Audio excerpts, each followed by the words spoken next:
Welcome to Conversations from St. Norbert College, a program that invites you into discussions taking place in your community on today's local and global issues. Now, your host for Conversations from St. Norbert College, the Dean and Academic Vice President of the college, Michael Marsden. Good evening, my name is Michael Marsden, and I'm your host for this edition of Conversations from St. Norbert College. Our special guest this evening is Ambassador Julia Chang-Bloch, President of the U.S. China Education Trust and former Ambassador in Residence at the University of Maryland. Ambassador Bloch began her distinguished career as a Peace Corps volunteer in Malaysia. She later joined the U.S. Agency for International Development and in 1989 was named the U.S. Ambassador to Nepal, the first Asian American to be awarded an ambassadorship. After 25 years in government service, Ambassador Chang-Bloch moved to the corporate sector in 1993, becoming Group Executive Vice President of the Bank of America. In 1998, she shifted her focus to China, first becoming a visiting professor at the Institute for International Relations and Executive Vice Chairman of the American Studies Center at Peking University in Beijing, and subsequently affiliating with Fudan University in Shanghai. A native of China, she grew up in San Francisco and earned a bachelor's degree in communications and public policy from the University of California at Berkeley in 1964, and then later a master's degree in government and East Asia regional studies from Harvard University in 1967. Our topic this evening is the state of the U.S. China relations. We're very pleased to have you with us, Ambassador. It's a pleasure and an honor to have you on campus. Well, so it's certainly a pleasure for me to be here. Oh, glad to have you. It's the first time I'm in Wisconsin. Really? I hope it's not your last. I hope you'll come back many times. Well, if every place is like St. Norbert's, it won't be. Well, we hope we're hospitable to you. So that's Delighted. Tell us a little bit about what an ambassador in residence does. I mean, I'm curious about that, and I think our viewers are as well. You were in that role for 3 or 4 years at the University of Maryland. Right. What did you actually do as ambassador? I think you could call it a dream job, because it's a position of what you make of it. Mm-hmm. Certainly, University of Maryland allowed me to create the job. I'm not even sure there's any more ambassadors in residence. They have diplomats in residence. But basically, at University of Maryland, I thought I would do what I think I could do best in bringing an international dimension to the university and focusing on China. Very interesting. Even though I was U.S. Ambassador to Nepal, there was, I think, a much broader interest on campus about China, particularly at that time. I'm sure. So basically, I brought other diplomats. I brought speakers. I created programs through their Institute of Chinese Global Affairs, and reached out to the student body as well as the faculty and community, again to bring an international dimension. It certainly sounds like a dream job. I thought it was. I imagine so. Now, your career to me is very interesting. In international affairs as well as government work, but starting with serving as a Peace Corps volunteer in Malaysia, as I said at the opening, and then culminating with your ambassadorship. What motivated you to join the Peace Corps? I mean, that 1964, I think you and I actually graduated from college in the same year. So. Oh my, we're the same generation? I believe so. Oh boy, we are oldsters. Yes. There's only one thing that really motivated me at that time. John F. Kennedy. Remember what he said? I remember. Ask not what your country can do for you, but what you can do for the country. That's what motivated me. It was the assassination of John F. Kennedy. You remember, he was such an icon. He was charismatic to the nth degree. Absolutely. Yeah. And that's why I joined the Peace Corps. I had nothing else to give. I mean, when you were 21 years old, what do you have to give? Mm-hmm. I had no money, no position, so I gave myself. And tell us about that experience. What was it like for you? It was the best job that any person at that age could have had, because I went out to Sabah, Malaysia. At that time, it was really the island of Borneo. Remember the headhunters? Sure, of course. My mother cried because she said, "Where are you going? It's not on the map." because it was not on the map as Sabah. Right. And the most wonderful thing about it is you're 21, the world is your possibility, and you can make a difference. And you learn to count on yourself, to depend on yourself. I was in a little town in the middle of the jungle. So there I was. Do you do it or it doesn't get done? That's right. Interesting. And I absolutely loved it. Do you still stay in touch with some of your fellow Peace Corps volunteers? Yes, we had our 40th reunion a few years back. We got together, and most of us are still here. And for most of us, it was like a pinnacle, a peak in our life, because it's not an experience that you would ever forget. No, I'm sure not. It stays with you. And it's really hard to reconstruct the idealism of that time, isn't it? You know, when you think about, well, all the things that have happened since then. You know. I'm afraid so. I think the younger generations are much more focused on themselves and on money. I'm afraid so. What were some of the highlights of your ambassadorship in Nepal? You know, I have to say that when I first went there, I thought, oh, this is a sleepy little country. And the key bilateral interest was aid. We provided Nepal, one of the poorest countries in the world, foreign aid for development purposes. Well, when I arrived, that was in September of 1999, well, they had a revolution in January.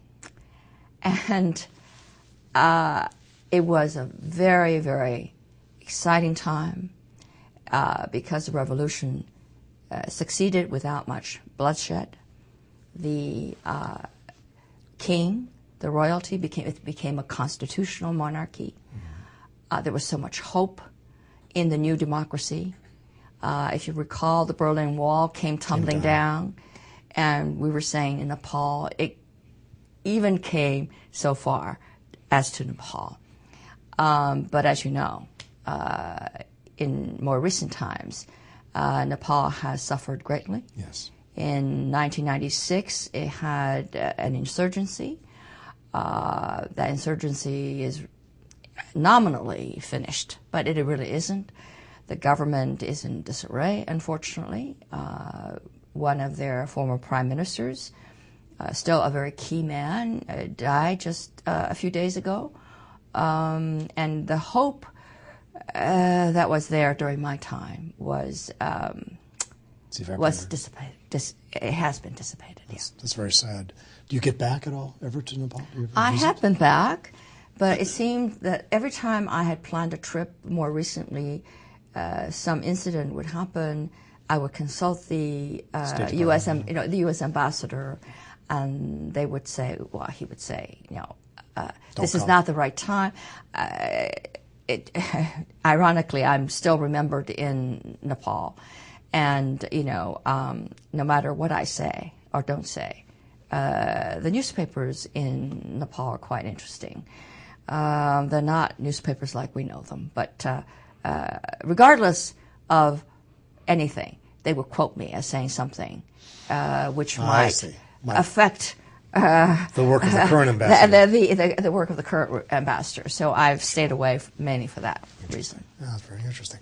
Another one of your appointments during your government years is serving as Deputy Director of the Office of African Affairs at the U.S. Information Agency, which no longer exists in that structure. Unfortunately, no longer exists. Yeah. Because public diplomacy to me was a very, I shouldn't say was, is a very important component of our foreign policy. Sure. And I thought USIA did a pretty good job. Particularly I think they did too, in giving a lot of good information about the United States to other countries through American Studies programs in particular. Exactly. So, you got it. Life is coming around. Yeah. And I was very surprised that I was offered the position in the Africa Bureau because they also had an East Asian Pacific Bureau. They had a European Bureau, a Latin America Bureau. And I thought, well, maybe they might offer me East Asia, right? No. I thought maybe they might offer me Latin America because at that time I spoke Spanish. I didn't speak French. I never set foot in Africa. But the director at that time assigned me to Africa. And I thought it was wonderful. Afterwards, but not during. I mean, I couldn't figure out why. I said, "What expertise do I have to bring to Africa?" What expertise did you have? I had no baggage. That's what he told me. Okay. He said, "You don't know anything about Africa, but you could learn. I've looked at your resume." He said, "You don't speak French, but you could also learn that," because I used to study languages. He said, "But what you have is you have energy," he said, "and you have creativity, and that's what we need here in this Africa Bureau." Wow. You know, the bureaus often reflected the region. And I will never forget my first job in the Africa Bureau of USIA, the United States Information Agency, right, was to fill all of the vacancies. Wow. Well, if you had a choice, the officers didn't want to go to Africa. So they gave every excuse. And if they couldn't finally get a job in, let's say, East Asia or Europe, then it would take that assignment. They, you know what they would do? They say, "Okay, we'll take Kenya or something, or South Africa." I said, "No, you don't. You haven't paid your dues. What do you know about Africa?" So I promoted very young officers. I said, "You go to Africa, you do a good job, you get promoted." Interesting. So it worked. Yeah, well, the director was wise in hiring you at that point. Yeah. Later, then, after these wonderful experiences, then for 2 years, 1990, in fact, this is correct, I hope this is correct, 1996 to 1998, then you moved into the world of philanthropy. You know, heading for at least those 2 years, the United States Japan Foundation. You know, you were the CEO of that organization for 2 years. Why that shift? I mean, well, you know, there was something in between my ambassadorship and the U.S. Japan Foundation. Okay. That was the Bank of America. Yes. That was my only foray into the private sector, into the corporate world. You see, I wanted to experience life. I had spent all my life, really, up until that time, professionally, in the public sector, in government. And I said, you know, in one's lifetime, one should try everything that one can. And I knew that I should retire from the public sector after being ambassador because that was the job I wanted. And Bank of America came calling. I said, well, I've never been in the corporate world. I told them, I said, I'm not a banker. I don't know anything about banking. They said, we don't want a banker. Because they wanted me to go into the bank and basically to reorganize and to revitalize their corporate relations sector. They were having a horrible time at that time with the issues of abortion and on gay rights. There was a big mess. So they said a banker can't do those things. So we want somebody different. So I was lucky. I was there. You certainly have had some wonderful opportunities. But then why shift, you said, to the... And why shift then to philanthropy? The corporate sector is not my thing. So. If you look at my resume, that's the only anomaly. I've always said, my life is not about making a profit for shareholders. It's about trying to make a difference in the world, trying to contribute to the public good. You've never lost your idealism then. That's good. No, because I think it served me well.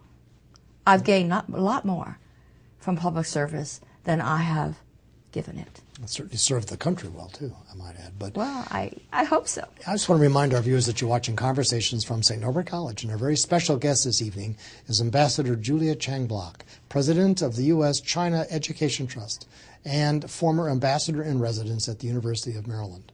And our topic this evening is the current state of the U.S. China relations, which we will be getting to. Okay. But I was so interested in your background. So now in 1998, you shifted your emphasis to China. Yes. And I think you did this in a couple of interesting ways. First, as I said in my opening comments, first affiliating with Peking University in Beijing, and then later with Fudan University in Shanghai. And there you're a visiting professor at both institutions, I believe. Is that correct? And also working in the area of American Studies. What caused you to make that shift? Well, I was at the U.S. Japan Foundation. And Peking University came calling. 1998 was their centennial. I see. So a friend of mine called and said, "We'd like you to come to Peking University." I said, "To do what?" "Oh, what do you want to do?" Well, with that kind of a open-ended offer, you know me by now. I couldn't resist. And and China had opened up. Did I want to focus on Japan, or did I want to focus on China? It was not, it was not, briefly considered. I said, I want to work on China. All my professional life, I have never been able to work on China. So, okay. And I explained to the U.S. Japan Foundation, and my half-Japanese board entirely understood. I said it was my father's 80th anniversary of having been at, he was the president of Northern Jiaotong University. It was like several anniversaries, including... All coming together. All coming together. And so, filial piety, I went back to Peking University, where my father had his first job. Interesting. And I taught a seminar there. But what they really wanted me to do was to revive their American Studies Center. Because they said, a world-class university cannot not have an American Studies Center. I said, sure. What do I know about America? I'm an American. So I'll start from there. And that's how I got into it. Interesting. But you see, I'm Shanghainese. I'm from Shanghai. And I was very happy at Peking University because Peking University students are the best in the world, bar none. Why? What They're accounts for tough selection process. The best students in China, after they take what they call the Gaokao, the high test, well, they select the best. They have the best undergraduate students at anywhere. Really? My seminar students, they were graduate students. Their written English was better than my students at Maryland. I mean, that gives you a comparison. Oh, very interesting. It was such a challenge and a joy to teach those students. But I'm from Shanghai. And a former president of Fudan University, who unfortunately has passed away, a great lady, she called on me one day in Beijing, and she said, "You're from Shanghai. You should come back to your home." She has a point. She has a point. And Peking University, after about 2 years, understood that. And so, but I travel around. But you get to both. Yes. So you're still affiliated with both institutions?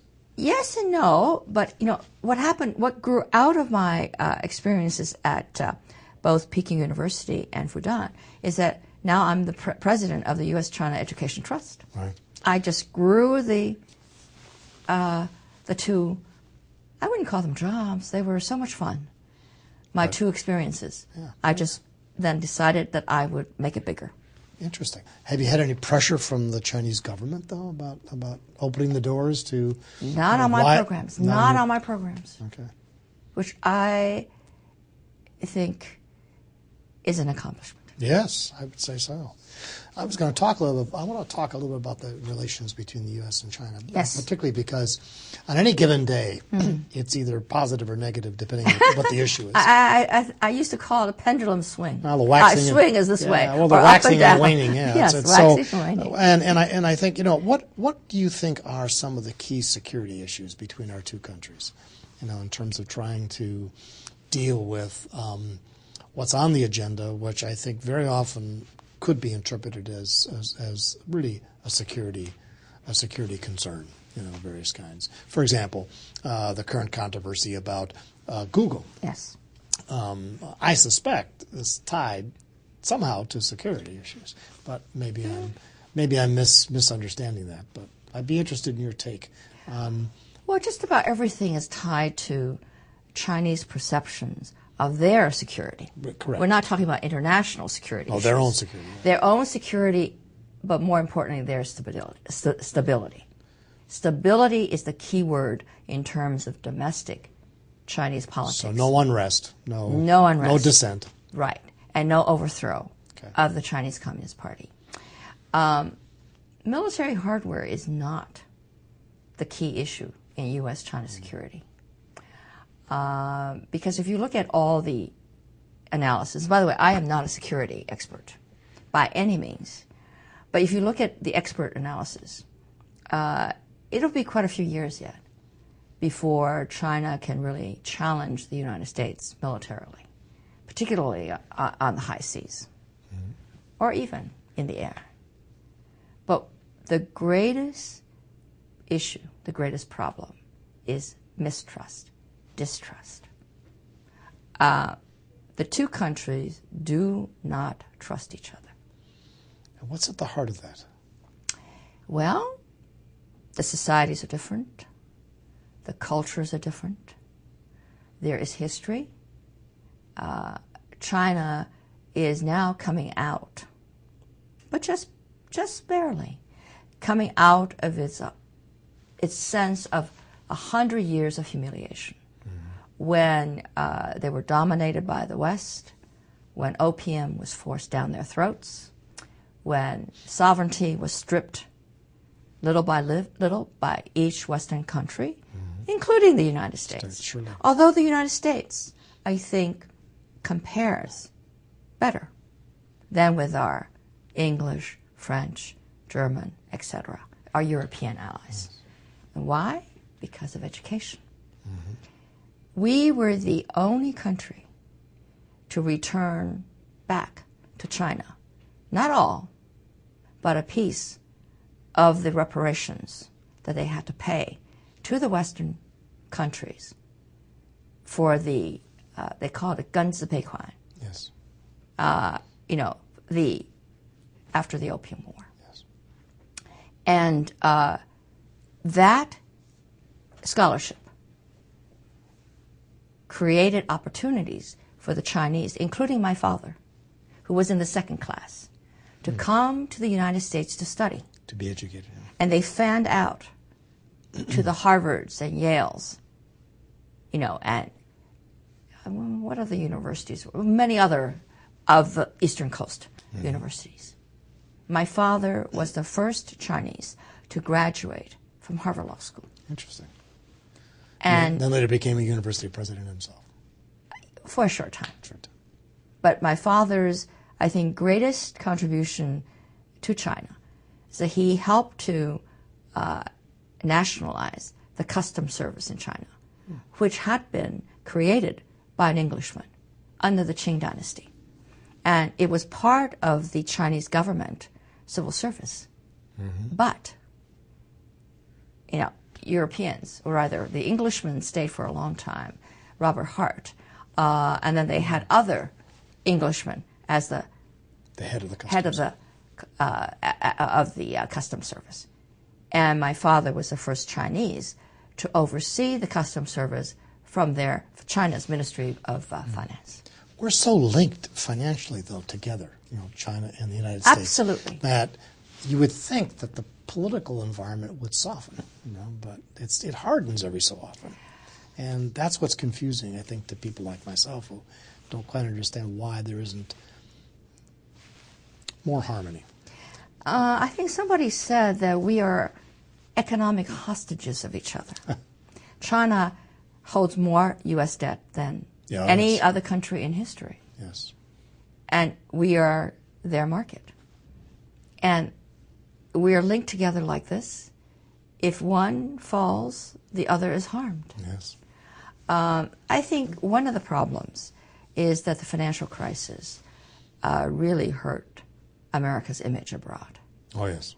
Not the least of which in China. But also gave China the opportunity to buy more of the action. But not only that, but China now wonders whether they bought into the real thing. Because they used to think that capitalism was really the solution to their development and their growth. I think the other thing is China has gotten much stronger out of this crisis because their stimulus package worked a lot better than ours. What do you think, if you had to say there was one thing that China wishes that the United States would do or provide, there are two things. Okay. Taiwan, Taiwan. and Taiwan. Yes. That is centrally linked to the issue of their sovereignty. I've had Chinese, I'm not talking about government officials. I understand. Chinese students, parents, just people on the street. Taiwan is theirs. Taiwan is China's. If it weren't for the United States, it would be part of China. Only the United States stands between Taiwan being a part of China. So in your judgment, if that was resolved, then the relations would greatly improve. It would improve, but there would still be no trust. Then there's Tibet, again related to the sovereignty issue. Yes. And the trust has something to do with the fact that we're ideologically so different. And culturally. And culturally so. More so culturally different. And that's why the American Studies emphasis that you talked about earlier is so important. I agree. I absolutely agree. But reverse that, we would also benefit from having more studies in Chinese culture in this country. But we have a lot more. I mean, this is a discussion I've had with Chinese and with Americans who think, oh, the Chinese know more about America than Americans know about Chinese. Generally speaking, that's a true statement. But our area studies on China, much, much better, much deeper than, they don't have really American studies in China. It's very shallow because it's basically U.S. China relations. Rather than the more in-depth cultural That's studies. right. How do you, for example, really understand U.S. China relations if you don't understand religion? Because I'm at St. Norbert's. That's right. Exactly. Their study of religion under American studies in China is extremely weak, if at all even there. Well, you have much more work to do then with your trust. But fundraising is impossible, especially under this climate. It's very, very difficult. Well, I have a feeling you'll succeed. That's what I hope so, but thank you. I think you will. I'd like to thank our special guest this evening, Ambassador Julia Chang-Bloch, for sharing her expertise with us. Please join us for future programs as we continue our exploration of the world of ideas. Until then, I'm Michael Marsden for Conversations from St. Norbert College.